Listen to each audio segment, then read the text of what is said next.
Grazie. The fragments of old comedy provide us with the most important contemporary allusions to Athenian ostracism.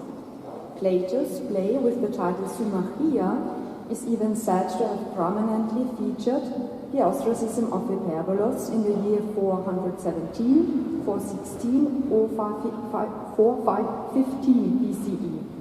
Since the play is lost, and since we do not have a hypothesis or other direct references to its plot, the network of relations between the play and the historical tradition on Hyperbolos' ostracism has hitherto mostly been neglected. I cordially thank the organizers of this conference for this splendid opportunity to present my hypotheses for a tentative reconstruction of the play's plot, its potential aims and historical context to an audience with expert knowledge of ancient drama. I'm looking forward to a vivid discussion. Beforehand, a few remarks on the structure of the following paper. I would like to begin by giving a short overview on the history of scholarship before analyzing the only undoubted fragment, 168 Castle Austin, together with another fragment, 203 Castle Austin, potentially also stemming from the Symmachia. Next, I will briefly summarize Plutarch's account of a secret agreement against Hyperbolos, ultimately resulting in his banishment, in order to explore if a comedy, or maybe even Plato's Symmachia, could have been Plutarch's direct or indirect source. Finally, I would like to ponder the question what, if any, impact the play could have had on contemporary politics. Was the play really a reaction to Hyperbolos' unexpected ostracism, or could it have been meant as a kind of recommendation to vote for Hyperbolos' ostracism in the wake of the campaigning directly before the Ostracophoria? Now to the Forschungsgeschichte. It was the German philologist Theodor Berg who in the year 1838 suggested in his Commentationum Libri that Plato's Symmachia dealt with a secret alliance between Alcibiades, Nicias, and Phaeax. I quote, Iam ab hac ipsa societate, quad res ilitum in republica potentissimi vire conjuncti erant, Plato videtur fabulam Symmachiam inscripsisse. Interestingly, Berg does not even mention Plutarch as his source for this version of a secret alliance, although he is the only ancient author telling us in his biographies of Nicias and Alcibiades how these two overcome their rivalry, unite their followers, and succeed in ostracizing the demagogue Hyperbolos. Group B approved of Berg's hypothesis and supplemented the relevant passages in Plutarch's works while correcting Berg's view that all three men could have participated in the conspiracy. I only partially quote Courbet to exemplify the degree of his conviction. Quis autem cui non statim occurrat Alcibiades comnitia contendens, uto utrum in hoc certamine victum esset ex urbe expulsurus. Hinc nullo negotio unde nomen fabule sit, invitum perspici potest, scilicet Symmachia illa intelligenda est, quam comnitia iniit Alcibiades, cum conjunctis in unum factionibus calide Hyperbolum nec opinantem Athenis exturbaverunt. Geisler, on the contrary, was not convinced at all. In his Chronologie der Adaltischen Komödie, he expressed his disbelief in the same apodictic manner while offering an alternative interpretation. For him, Plato hints with his title Symmachia at unreliable allies like Argos and Corcyra. Although one could easily agree with Geisler that Berg's and Courbet's reasoning is not as detailed as one would wish, it is obvious that he neither troubled himself with the detailed argumentation. And there is a weak spot in his hypothesis too. For me, his suggestion would seem more probable if the play's title would be in the plural, Symmachoi, like Eupolis Demoi and Poleis. Since then, no other hypotheses concerning the plot have been advanced, but new evidence and additional clues for Berg's explanation have been championed. As a basis, I begin by briefly presenting the play's only fragment that has not been doubted. The quotation can be found in 3 different works. I show you a table in which I marked the parallel text versions with the same color. Please do not try to read the text of the fragment, because it will follow on the next slide in a more readable version. The first work providing the quotation is Suetons Periton par Helesi Paidion. In its introduction, the author explains that the mentioned Ostrakinder play was a common metaphor for ostracism. As the brackets indicate, the text seems to have been supplemented from another text by a Byzantine epitometer, probably from number 3.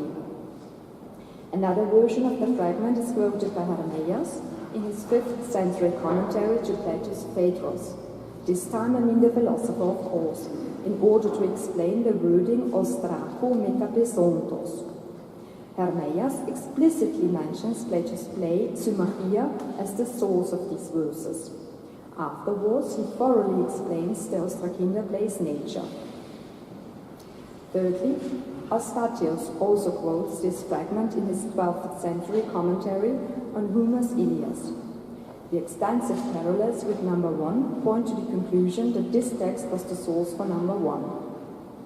The nature of these intermediary authors indicates that the fragment survived via the scholastic and/or lexicographic tradition. Now to the actual text of the fragment, I quote Ian Story's English translation. For they compared them to these little boys who all the time draw a line in the streets and divide themselves into 2 groups, some standing on this side, the others on the other. One boy stands between the 2 groups and throws a cut shirt, and if the white side falls face up, one group must run away while the others chase them. In order to underline that the Ostrakinder play is indeed an allusion to ostracism, Peter Sievert cited a passus in Aristophanes' Nights, staged at the Lenaia at 424 BCE. I quote Eugene O'Neill's English translation, "Very well, you have but to frown to speak of ostracism."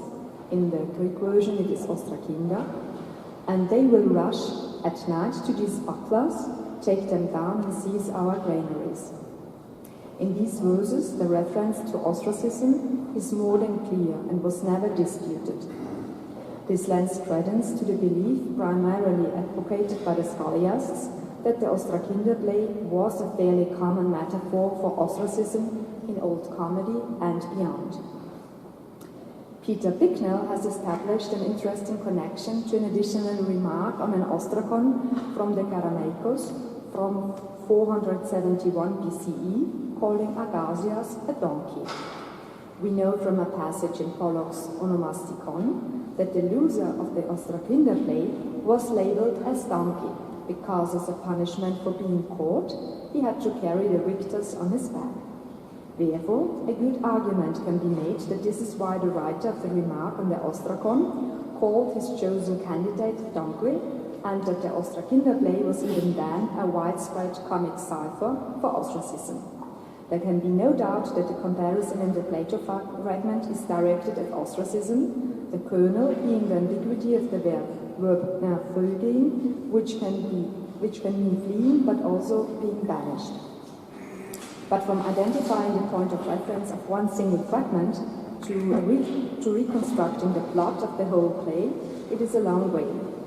Indeed, the only further clue the fragment itself offers is the meter, because the catalectic anaplastic tetrameter is typical for the parabasis, as Serena Perrotta rightly pointed out. That the emphasis on the accidental outcome of most ostracophoria was part of the parabasis supports the hypothesis that the Symmachia dealt with one particular ostracism while criticizing the institution as a whole.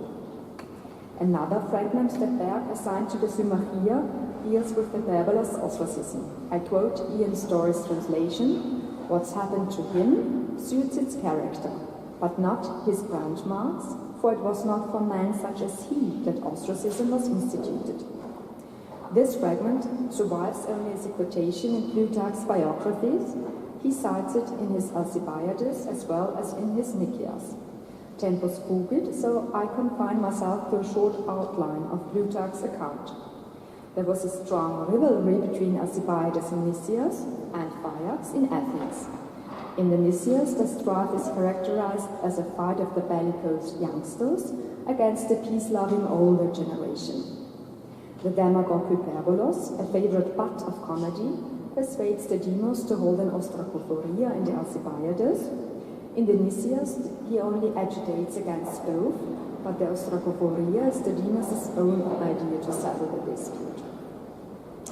In the Alcibiades, it is the eponymous hero who, in order to avoid being ostracized, secretly comes to terms with Nicias. Then they unite their heteriae and turn the ostracon against their common enemy Hyperbolos. In the Nicias, the heteriae act on their own. In both vitae, as a consequence, Hyperbolos is ostracized, who thought himself immune against ostracism, because never before upon a rose, but only the members of the elite had been banished by an ostracophoria.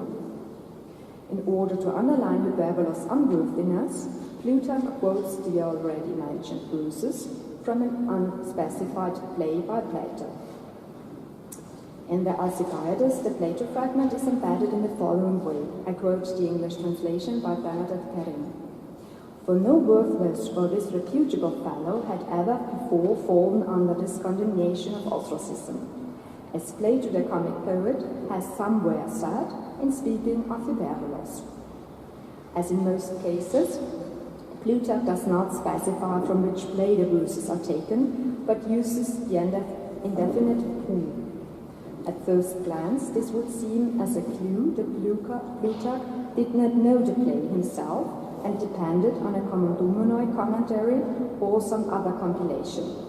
But Plutarch uses the formula hos hu kai also when quoting his favorite authors Homer and Plato, the philosopher, so no further conclusions about Plutarch's actual knowledge of the play can be drawn from that wording. In the Nicias, the same Plato fragment is framed in the following way, I quote, "For the time being, this delighted and amused the people, gelota todemo parisiem. But afterwards they were vexed to think that the ordinance of ostracism had been degraded by its application to so unworthy a man."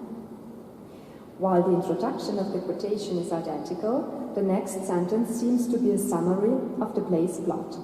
A striking detail is that the demos laugh about Hyperbolos' ostracism, because the laughter of the demos is, in Plutarch's works, commonly a strong indicator that he used a comic play as a source. He loves to draw historical or biographical conclusions from comedy. To underpin his conclusions, Plutarch likes to quote comic verses. His hallmark is using these quotations to infer the people's opinion on certain matters, as Centro already pointed out. It is therefore worth asking if Plutarch based his account of the secret alliance between Alcibiades and Nicias on a comic plot, probably Plato's Symmachia. Dominique L'Enfant has elaborated a list of criteria to identify the direct or indirect use of jokes from old comedy by Plutarch. Let's see which of her criteria can safely be applied to our text passages. The whole story of Hyperbolos instigating an ostracophoria and then being ostracized himself matches the cliché of the biter bit, as Christopher Pelling argued. The alliance in itself seems inconsistent with what we know about Athenian politics of that time. In order to efficiently campaign against Hyperbolos, the alliance could not have been kept a secret. The notion that political leaders in democratic Athens could easily dictate their followers whom they should vote for seems anachronistic and contradicts the self-conception of Athenian citizens. The whole story appears to be suspiciously parallel to the secret alliance between Crassus, Caesar, and Pompeius from the year 60 BCE, told by Plutarch in his Life of Crassus, the Roman counterpart he matched Nicias with. The votes were widely spread as the ostraca belonging to Hyperbolos, ostracism show. Therefore, the notion of two opponents uniting against one common enemy is clearly an oversimplification of the historical setting. On the other hand, the conspiracy clearly matches the commonplace accusations of the demagogues in comedy. They constantly assumed a conspiracy against themselves or democracy as a whole. Plutarch himself quotes a text passage from Eupolis Marikas, staged at the millennia of 421 BCE, in which the protagonist, Marikas, commonly thought to stand for Hyperbolos, suspects Nicias of a conspiracy. The curors of old rich man ridicules him for being so paranoid. The two other criteria are also met. Plutarch quotes a comic playwright in the same paragraph, and he himself stresses the fact that Hyperbolos was a favorite butt of comedy. All this points to the same conclusion. Plutarch's account is based on a comic plot. Two scenarios are possible. Firstly, Plutarch knew Plato's Symmachia himself or found a hypothesis or a compilation of quotations.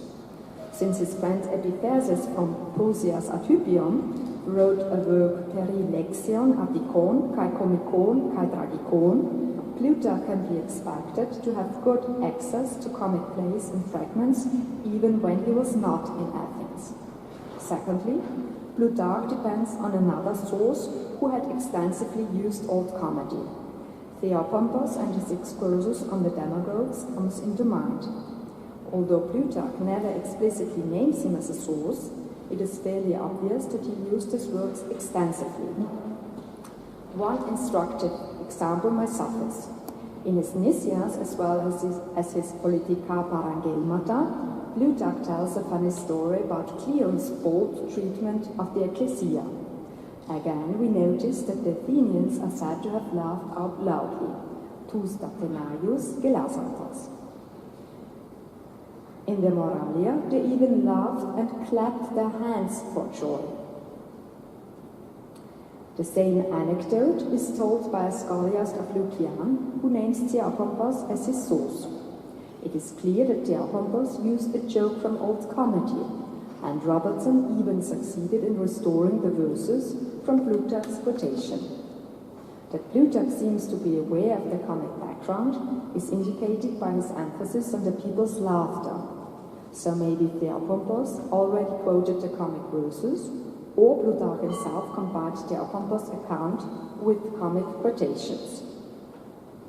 You could now caution me against a vicious circle. I began with an interpretation of Plato's Symmachia with reference to Plutarch's version of a secret alliance, and I conclude by tracing back Plutarch's account to Plato's Symmachia.